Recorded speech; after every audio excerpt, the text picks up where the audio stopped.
L'enquête financière votée par le Congrès américain marque un tournant inédit dans l'histoire des États-Unis.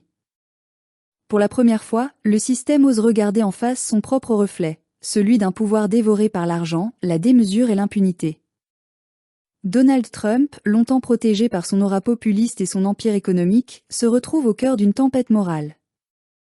Ce procès n'est pas seulement celui d'un homme, c'est celui d'une nation qui se demande encore si elle mérite le nom de démocratie. L'histoire politique américaine est ponctuée de moments charnières où le pouvoir se confronte à ses propres limites.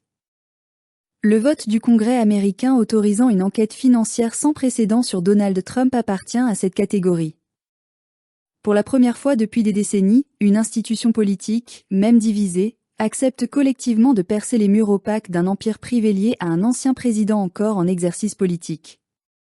Ce geste, que d'aucuns jugent audacieux, marque une fissure dans l'armure d'un homme qui a longtemps incarné la démesure, la provocation et le défi à toute forme d'autorité.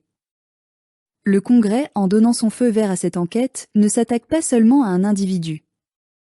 Il s'attaque à une idée, celle d'un pouvoir présidentiel devenu quasi monarchique, d'un homme d'affaires ayant confondu fortune personnelle, fonction publique et réseau d'influence internationale. L'affaire Trump, dans ce contexte, n'est plus seulement une question de légalité. Elle devient une bataille symbolique sur ce que représente encore la démocratie américaine dans un monde où les frontières entre intérêt public et intérêt privé se sont effondrées. Depuis son arrivée sur la scène politique, Donald Trump a bouleversé tous les codes établis. Homme de médias, homme d'affaires, tribun populiste, il a réussi à transformer la politique américaine en un vaste théâtre où se mélangent la télé-réalité, la diplomatie et le chaos. Ses partisans ont vu en lui le dernier défenseur de la vraie Amérique, celle des oubliés, des ouvriers blancs déclassés, des nationalistes blessés par la mondialisation. Ses détracteurs, eux, y ont vu un danger pour l'ordre constitutionnel, un homme prêt à sacrifier les institutions pour nourrir son propre culte. Mais ce que ce vote du Congrès révèle avant tout, c'est que même dans un pays profondément polarisé, certaines lignes rouges subsistent encore. La décision de plusieurs élus républicains de voter en faveur de l'enquête est une rupture historique. Elle témoigne de la lassitude d'une partie du parti face à un leader devenu incontrôlable, d'un homme qui a fait de la confrontation son unique mode de gouvernance. En s'attaquant aux archives financières de Trump, le Congrès cherche à savoir jusqu'où s'étend le pouvoir de l'argent dans la politique américaine et surtout, jusqu'où un président peut aller avant que la justice ne le rattrape. Les implications de cette enquête sont immenses. Si elle aboutit à des preuves tangibles de fraude fiscale, de corruption ou de conflit d'intérêts à l'échelle internationale, les conséquences seraient lourdes non seulement pour Trump, mais pour l'ensemble du système politique américain. Les institutions, déjà fragilisées, se retrouveraient face à une épreuve morale, juger un ancien président, symbole de la division nationale, tout en maintenant la cohésion du pays. Les États-Unis, qui ont bâti leur image sur la transparence et la suprématie du droit, ne peuvent se permettre de paraître sélectifs dans l'application de leurs lois. Mais le cas Trump dépasse la simple question juridique. Il révèle les tensions internes d'un empire en déclin, confronté à ses contradictions. En s'érigeant en juge et gendarme du monde, l'Amérique a souvent échappé à ses propres règles. Sous Trump, cette hypocrisie s'est faite plus visible que jamais. Alors même qu'il bafouait les lois internationales en ordonnant la capture de dirigeants étrangers, comme le président vénézuélien Nicolás Maduro, il érigeait son propre comportement au-dessus de toute norme juridique. Ce mépris du droit international, couplé à une instrumentalisation du pouvoir économique et militaire, a fragilisé la crédibilité morale des États-Unis sur la scène mondiale.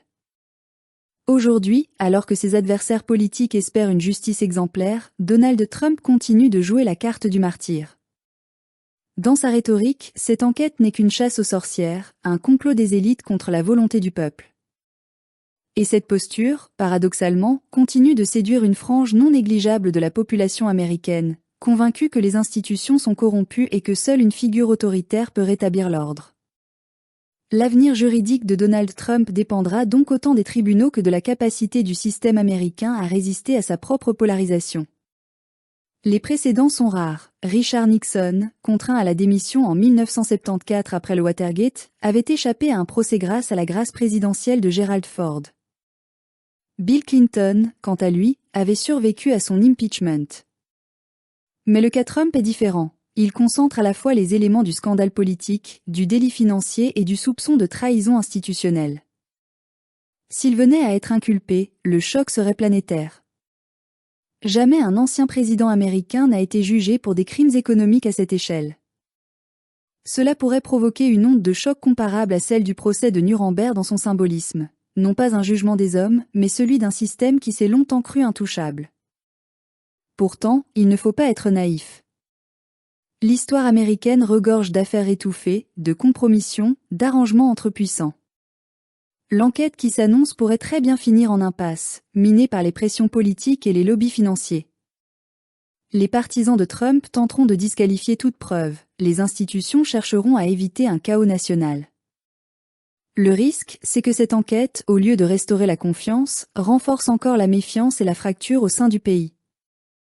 Sur le plan international, cette situation place Washington dans une position paradoxale.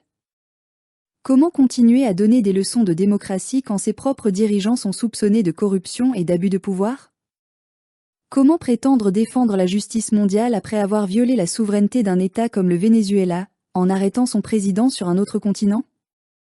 Ce double standard, longtemps toléré, devient de plus en plus visible à mesure que les puissances émergentes, Chine, Russie, pays de l'AES en Afrique, s'affirment sur la scène mondiale avec un discours de souveraineté.